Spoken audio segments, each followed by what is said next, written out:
This video is made for education purpose only and please should not be considered as a financial advice. So दोस्तों आज के दिन की बाजार की बात करें तो हरा रंग थोड़ा बहुत देखने को मिला है। 0.5% के आसपास की तेजी है, आप कह सकते हो। सेंसेक्स की बात करें या निफ्टी की बात करें तो एंड अगर कोई पॉइंट रहा तो वही पॉइंट है जैसे अभी मैंने आपको बताया कि हरा रंग देखने को मिला है। मतलब आज के दिन भी पहला हाफ तो पूरा हमें क्लियर कट बता रहा था कि भाई आज के दिन भी शायद से लाल रंग के साथ ही क्लोजिंग होगी, भले ही बहुत बड़ी गिरावट नहीं बट फिर भी हरा रंग तो देखने को मिलेगा। बट बाद में हम कह सकते हैं कि एकदम अचानक से ही बाजार में तेजी आई एंड उसके बाद जो क्लोजिंग है वो अभी थोड़ा ठीक ठाक, मतलब कोई सुपर डुपर तेजी नहीं बट नॉट इवन 0.5%। बट चलिए एटलीस्ट यहाँ पे हम कह सकते हैं कि हरा रंग किसको पसंद नहीं होता मार्केट में। तो यही चीज़ अभी आज के दिन देखने को मिली है। और सबसे पहले तो हम ऑयल के ऊपर भागते हैं कि बहुत बड़ा मूवमेंट आया है। तो ऑयल में तो कुछ भी एकदम नॉर्मल सी चीज़ें यहाँ पे चल रही है। ग्लोबल मार्केट में भी कोई इतना बड़ा मतलब रिएक्शन देखने को नहीं मिल रहा है। तो ये तो ओके ओके चीज़ें चल रही है, ये नॉर्मल सी ही बाजार में तेजी मंदी चलती है वैसे ही ये चीज़ है। एंड आज के दिन भी अगर हम बाजार को अगर कोई बचाने की कोशिश कर रहा था शुरू से ही तो आप सबको पता है वो है IT sector. Yes, IT sector आपको पता है बहुत बड़ा योगदान है इनका मार्केट से related. IT finance and oil gains and consumable fuels, so इनका बहुत बड़ा योगदान रहता है। अगर इनमें अच्छी तेजी बनती है तो बाजार में गिरावट गिराना थोड़ा मुश्किल बनता है। तो वैसे तो नीचे था मार्केट बट आईटी में जिस प्रकार का परफॉर्मेंस देखने को मिला है, मतलब आप देख सकते हो कि निफ्टी आईटी आज के दिन 4.25% तेजी में था। ऑलरेडी यस्टरडे की बात कर ले तो 3% के ऊपर चला गया था बट चलो क्लोजिंग होते होते 3 के नीचे चला गया था। और आज तो भाई 4.25% की तेजी, मतलब बाकी कोई भी इंडेक्स को चेक करोगे आप इतनी तेजी नजर नहीं आएगी। जो भी आईटी से रिलेटेड है आप देख सकते हो, निफ्टी मिड स्मॉल आईटी उससे रिलेटेड इंडेक्स है वो 2% की तेजी में है। मतलब आईटी स्पेस ने बहुत कमाल का परफॉर्मेंस आज के दिन दिखाया है जो कि आप इजीली देख भी सकते हो। और निफ्टी आईटी के जितने भी 10 शेयर है काफ़ी दिनों के बाद सबके सब अब यहाँ पे काफ़ी अच्छी तरीके से भागते हुए देखने को मिल गए। सभी के इसमें 10 आउट ऑफ 10 स्टॉक्स में हमें आज के दिन तेजी देखने को मिली है। तो एग्जैक्टली कारण यहाँ पे क्या है, जिस चीज़ के चलते मार्केट को भी मदद मिली है। तो 5 बड़े कारण हमें देखने को यहाँ पे मिल रहे हैं जिस चीज़ के चलते आईटी में एक अच्छा माहौल बनते हुए देखने को मिला, जिसमें से 2 कारण तो कल ही के थे। पहला तो जो स्नोफ्लैक की अगर बात कर ले तो इनके नंबर्स उसमें अच्छी होप दिखाई है। देन उसके बाद एआई में जो स्लो डाउन से रिलेटेड हिंट्स हमें मिल रहे हैं कि जो कंपनियां कहती थी कि एआई पूरी तरीके से अभी इंसान को रिप्लेस ही कर देगा, वो वापस हायरिंग की ओर बढ़ते हुए देखने को मिल रहे हैं। एआई काफ़ी एक्सपेंसिव नज़र यहाँ पे आ रहा है, सो एआई में थोड़ा स्लो डाउन देखने को मिल रहा है।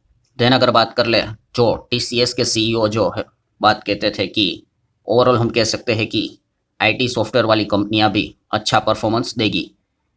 तो उसी चीज़ को एनवीडिया के सीईओ यहाँ पे एग्री किया है। Yes, Nvidia CEO agrees with the CEOs of TCS, Salesforce, SAP and other that it is an incredible time to be a software company. So ठीक है, टीसीएस तो कहेंगे, टीसीएस इन्फोसिस जितने भी कंपनी है भाई उनका तो इसमें ही बिजनेस रहता है तो हमेशा खुद के बिजनेस की तारीफ करेंगे। बट एआई से रिलेटेड काम करने वाली कंपनी आपको पता है कि एनवीडिया जो कि नंबर 1 कंपनी है, सो उनके भी सीईओ ने इसी चीज़ को यहाँ पे कहा है कि हम भी एग्री कर रहे हैं कि सॉफ्टवेयर कंपनी के लिए भी स्कोप यहाँ पे बचा हुआ है। और इसी चीज़ के चलते थोड़ा सा और आईटी स्पेस में हमें बूस्ट मिलते हुए देखने को मिला है। देन नोवामा की बात करें, सीएलएसएस की बात करें तो उन्होंने आईटी स्पेस को लेकर अच्छी कमेंट्री दी है। और सबसे इंपॉर्टेंट चीज़ वैल्यूएशन, हर किसी को पता है आईटी सेक्टर पूरी तरीके से पिटा हुआ है। 40 से 60% इंडिविजुअल स्टॉक्स नीचे आते हुए देखने को मिले। अगर ऐसे गिरावट में थोड़ी अच्छी खबर निकल कर आती है तो बाउंस बैक भी सॉलिड होता है। तो यही चीज़ हमें फिलहाल तो पिछले 2 दिन से ही आईटी स्पेस में देखने को यहाँ पे मिल रही है। देन अगर हम बात करें दोस्तों तो एनएचपीसी सरकारी कंपनी है, आज के दिन एकदम मुंह के बल ही गिर गई है। 7-8% तक स्टॉक्स हमें क्रैश होते हुए देखने को मिल चुका है। और इसके पीछे का रीज़न क्या है वो आप देख सकते हो, 6% के आसपास गिरा है। और रीज़न है गवर्नमेंट लॉन्च ओएफएस, और उसमें आप देख सकते हो सरकार अप टू 6% स्टेक अपना निकालने वाली है। तो ठीक है भाई, ओएफएस लाना ये कोई धोखाधड़ी या कोई स्कैम या कोई गड़बड़ नहीं होती, बट फिर भी गिरावट होती है क्योंकि ओएफएस जब भी आता है यूजुअली वो डिस्काउंट के ऊपर रहता है। और यहाँ पे 8% का डिस्काउंट उसके साथ ओएफएस लॉन्च यहाँ पे किया गया है एंड ऑटोमेटिकली शेयर उसके आसपास ही एडजस्ट हो जाता है। देन अगर बात कर ले तो जेएफएस, कई दिनों से ये कंपनी मतलब स्टॉक्स को लेकर काफ़ी लोग कहते हैं कि जेएफएस की बात करें तो उसमें क्या हो गया है, ये तो चल ही नहीं रहा है, एक ही जगह पे अटका पड़ा हुआ है। तो दोस्तों सेम अगेन चीज़ पूरा बाजार की बात करें तो जो माहौल बना हुआ है वो एक कंसोलिडेशन फेज वाला अटका पड़ा हुआ माहौल है जो हमें देखने को मिला है।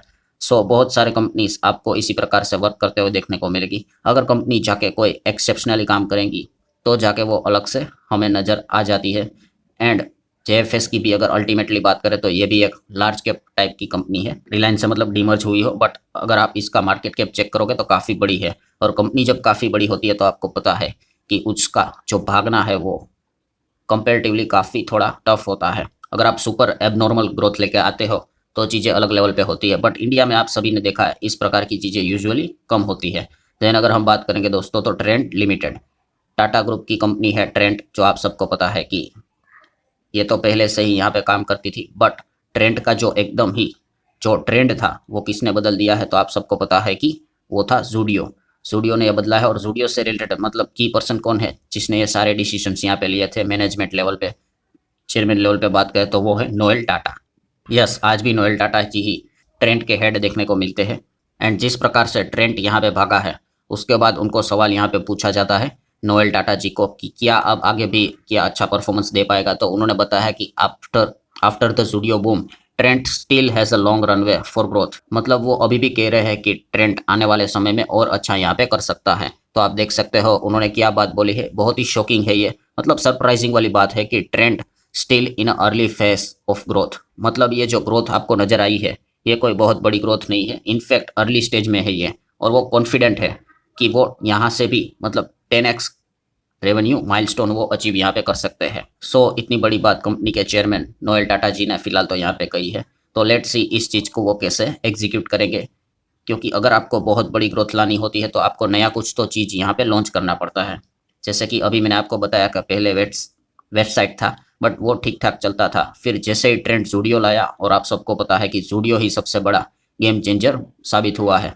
सो ये एक्सपेरिमेंट करने पड़ते हैं, नई नई चीज़ें लॉन्च करनी पड़ती है, उसमें बहुत सारी चीज़ें फेल भी होती है। अगर वो एक चीज़ लेके आएंगे एंड उसमें सक्सेस मिला जस्ट लाइक जूडियो, तो ये चीज़ें भी यहाँ पे सच हो सकती है, और ये तो वक्त ही बताएगा। एंड इसीलिए मैं कहता हूँ कि बिजनेस के ऊपर ध्यान रखना पड़ेगा कि वो कह रहे हैं कि 10x रेवेन्यू माइलस्टोन वो अभी भी यहाँ से अचीव कर सकते हैं, तो ऐसे ही नहीं होगा, कुछ ना कुछ तो वो नया चीज़ लॉन्च करेंगे।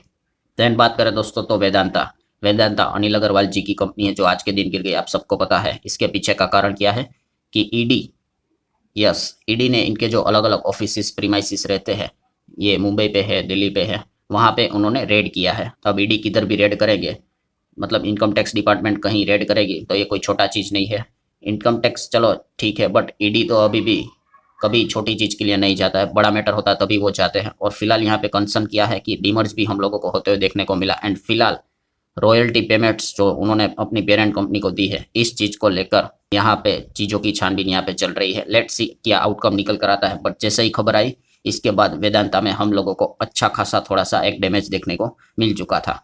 देन अगर बात करेंगे दोस्तों तो डॉलर रुपी, तो हम लगातार देख रहे हैं कि कैसे डॉलर स्ट्रॉन्ग हो रहा है रुपी के अगेंस्ट। बट कुछ दिनों से हम यहाँ पे चेक कर सकते हैं कि थोड़ा बहुत यहाँ पे मतलब 97 तक जिस हिसाब से हमारा रुपी गिर रहा था वो लगातार ऊपर चले जा रहा था, डॉलर मजबूत हो रहा था, ऐसा लग रहा था कि सेंचुरी पार है। बट बाद में अच्छी खासी गिरावट हमें देखने को मिल गई है, तो कुछ तो चीज़ें यहाँ पे हो रही थी।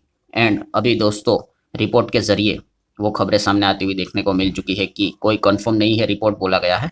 सो आरबीआई ने यहाँ पे सोने को बेचा है। यस, आप सबको पता है आरबीआई के पास भी बहुत ज़्यादा सोने का रिजर्व्स रहता है। आरबीआई लाइकली सोल्ड बताया जा रहा है कि $12 बिलियन का गोल्ड रिजर्व्स उन्होंने बेचा है।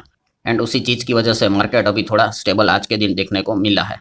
सो ठीक है दोस्तों, जितने भी इंपॉर्टेंट पॉइंट्स थे वो सारे कवर कर लिया। वीडियो हेल्पफुल लगा हो तो चाहो तो लाइक एंड शेयर कर सकते। मिलते हैं अगले वीडियो में, तब तक के लिए बाय बाय।